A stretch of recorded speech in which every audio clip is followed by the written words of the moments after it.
আজকে বেশি কিছু রান্না করব না, ডাল আর লটকা শুটকি ভুনা। তো এই শুটকি ভুনা কে কে পছন্দ করেন কমেন্ট করে জানাবেন। দেখেন কত সুন্দর ধুইতে ধুইতে সাদা সাদা করে ফেলাইছি।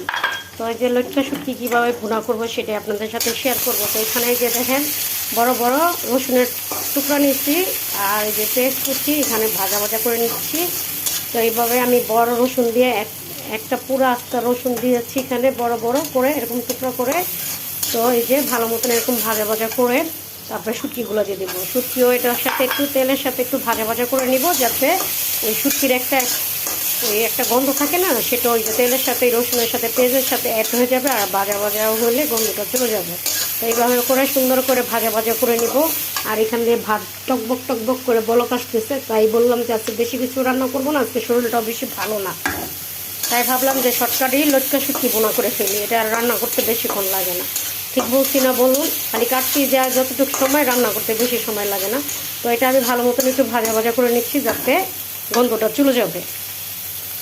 তো আমি একটু ঝালঝালি করে দিব, লটকা শুটকি একটু ভুনা একটু ঝালঝালি মজা লাগে। তো কে কীরকম ঝাল খান আপনাদের মতো দিবেন। আমি যে হলুদ অল্প দিব, তো দিয়ে এটার সাথে ভালো মতন আবার অ্যাড করব। একটু ভাজা ভাজা করে নিয়ে তারপর একটু পানির ঝোল দিব, দিলে এটার সাথে আবার ভালো মতন কষিয়ে নিব। মশলাটা একদম ভালো মতন, তো সামান্য একটু ঝোল দিব যাতে মশলার গন্ধ যাতে না থাকে।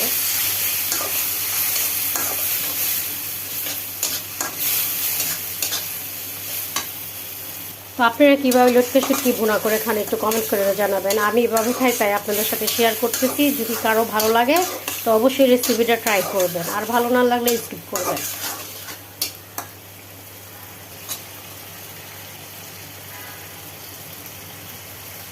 একদম কক্সবাজারের মামাদের মতন হোটেলের মতন শুটকি ভুনাটা করে ফেলে, এত মজা হয় গাইস।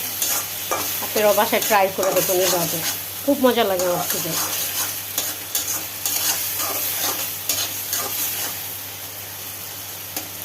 তো আমার লটকা বোনা শেষ, তো কেমন হয়েছে কমেন্ট করে জানাবেন সবাই।